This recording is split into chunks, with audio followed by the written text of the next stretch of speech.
안녕하세요. 다정한 남각정 다락방TV입니다. 오늘도 저의 다락을 찾아주셔서 감사드리고요.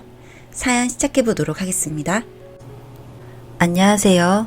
저는 힘든 시기를 버티고 제 나름대로의 극복했던 이야기를 좀 하려고 합니다. 저는 결혼한 지 7년차 되는 주부입니다. 지극히 평범하게 자랐고 집안 환경도 여느 집 다를 것 없이 부모님 밑에서 바르게 크려고 노력했습니다. 가진 건 없어도 정말 성실함 하나는 최고인 남편은 고등학생 때 부모님 두 분 다 사고로 잃고 여동생 본인이 건사하며 자란 멋진 사람이었습니다. 저희 부모님께서도 사정을 아셨을 땐 너 고생하겠다가 아닌 저런 사람이 진국이라며 엄청 좋아하셨죠.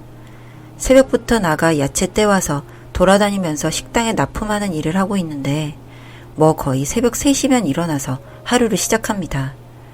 그렇다고 결혼 후에 한 번도 투정이나 힘들다고 말한 적도 없고요. 그런 점이 너무 믿음직스러웠어요.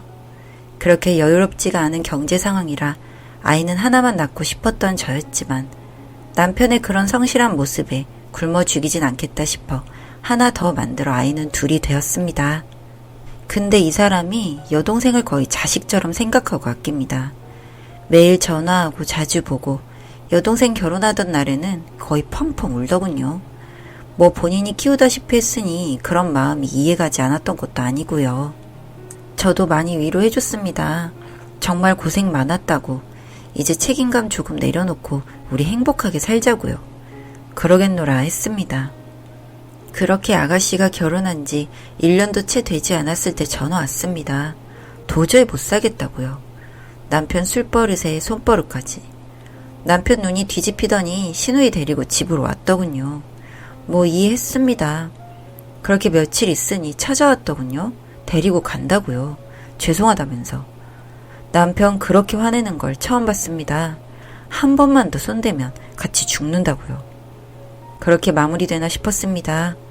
그런데 몇 주 지났을까요? 또 못 산다고 난리를 치더군요. 남편이 또 데리고 왔어요, 집으로요. 정말 착한 사람이고 뭐든지 저한테 의논했던 사람인데 저한테 말 한마디 없이요.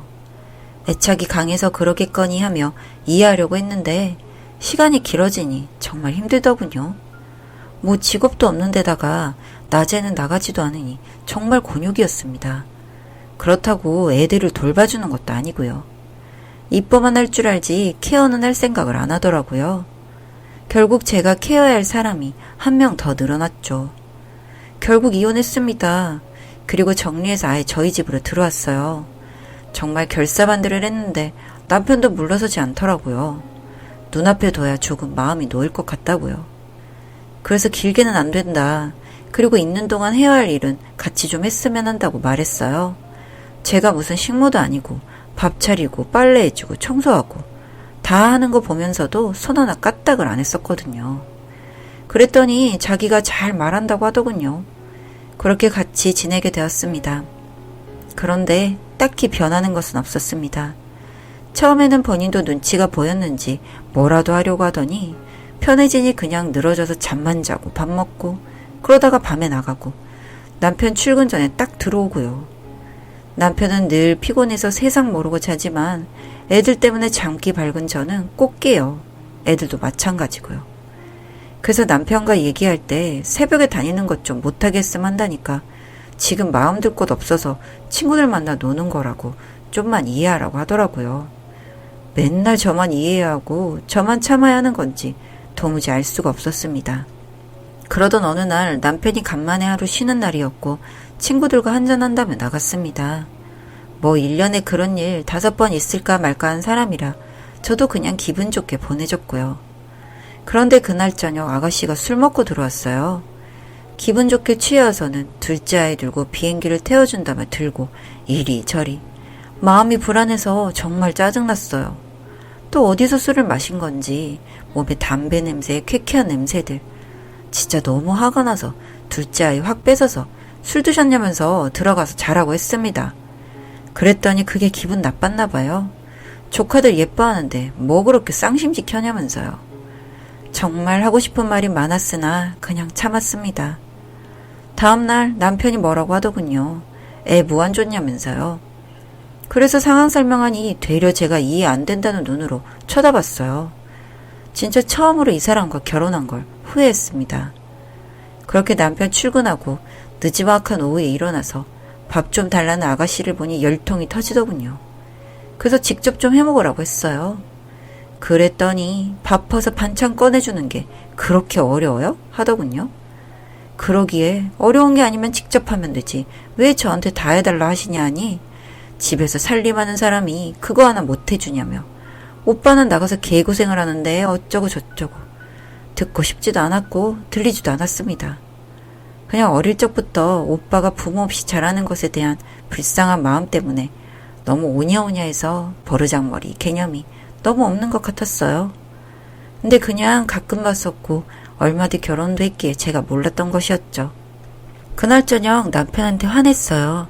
도저히 같이 못 있겠다고요. 그리고 지금 생활비 한 푼 안 내고 생활하고 있는데 부양까지 해야 되냐고. 적어도 얹혀서 사는 거면 생활비는 내야 되는 거 아니냐고. 지금 우리 살림에 애들한테 들어가는 돈도 아끼고 있는데 얼마나 집안이 경제적으로 힘든 줄 알기나 하냐고요.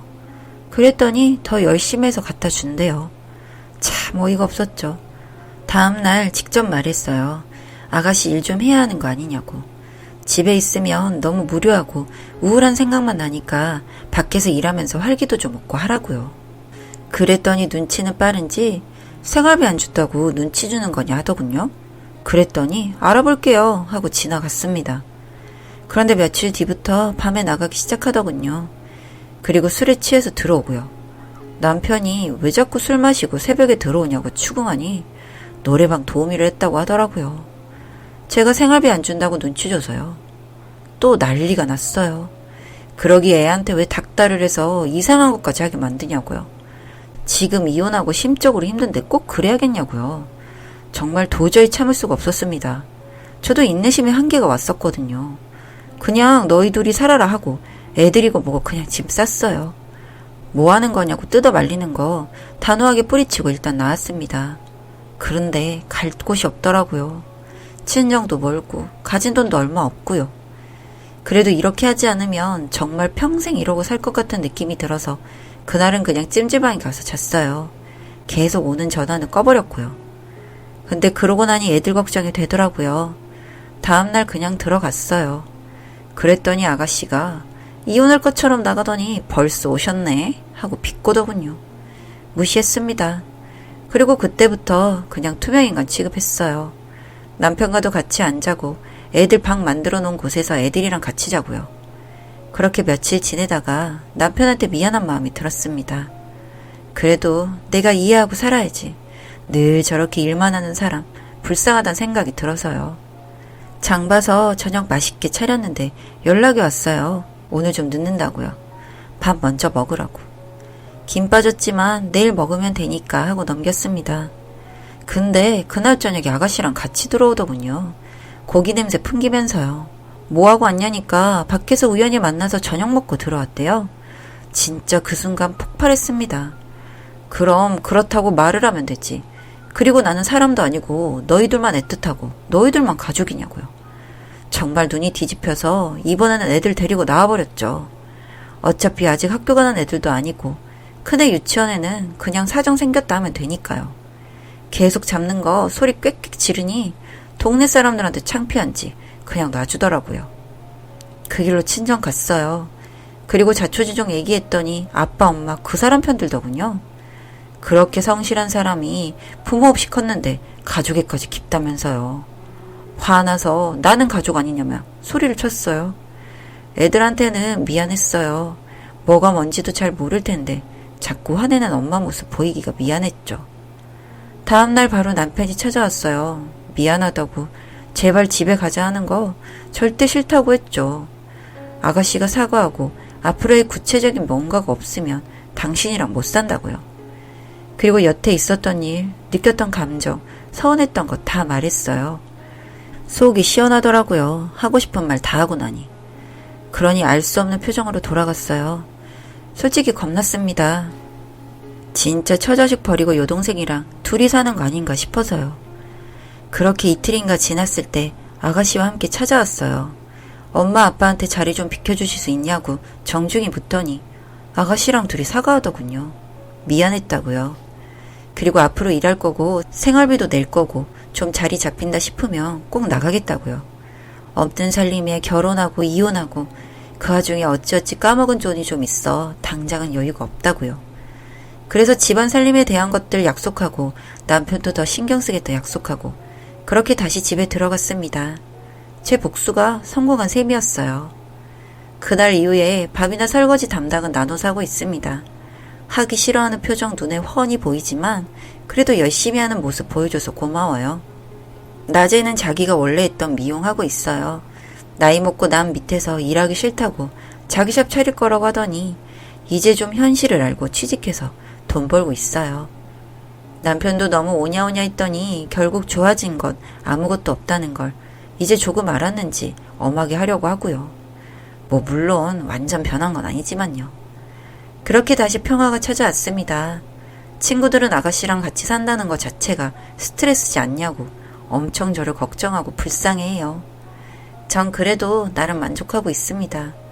성실히 자기 일 열심히 하며 한눈은커녕 여자는 나밖에 없다고 하는 남편과 눈에 넣어도 아프지 않을 아이들, 그리고 내가 걱정 없이 생활할 수 있는 내 집이 있다는 사실만으로요.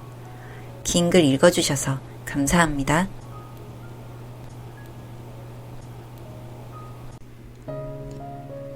다정한 남걱정 다락방 TV였습니다. 다락방 주인에게 구독과 좋아요, 알림 설정으로 응원해주세요.